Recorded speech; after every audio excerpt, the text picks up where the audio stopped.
লোকসভার শেষ দফায় দুর্যোগের মেঘ, যার জেরে শুক্রবার সকাল থেকেই শুরু হয়েছে বৃষ্টি।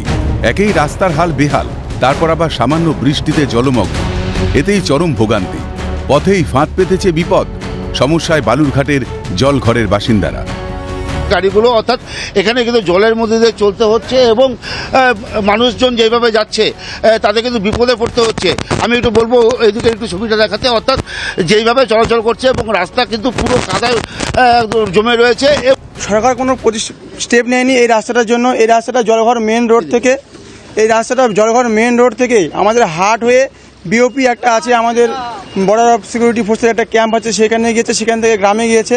এখানে সপ্তাহে দুটো হাট লাগে, আর এই হাটে এই দুদিনে মোটামুটি 10-20 হাজার লোকের সমাগম হয়ে থাকে এবং আশেপাশে পার্শ্ববর্তী যে অঞ্চলগুলো আছে সেই অঞ্চলের মানুষের একটা মেন জায়গা, এখানে ধান সমস্যায় পড়েছে। আমরা রাস্তা মেরামত চাইছি, অনেক লোকের সমস্যা হচ্ছে আমাদের এই রাস্তায় যাতায়াত করতে, বিশেষ করে আমাদের যে রোগী পেশেন্টগুলো হসপিটালে নিয়ে যেতে খুব অসুবিধা হচ্ছে। অভিযোগ, বারবার তৃণমূল পরিচালিত গ্রাম পঞ্চায়েতে রাস্তা সংস্কারের দাবি জানানো হয়েছে, কিন্তু হয়নি কোনো সুরাহা।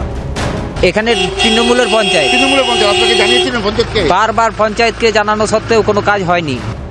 এবার দেখার, কবে ঘুম ভাঙে প্রশাসনের, কবে রাস্তা সারাইয়ের উদ্যোগ নেয় প্রশাসন, সেটাই এখন দেখার। শঙ্কর কুমার রায়ের রিপোর্ট, ক্যালকাটা নিউজ।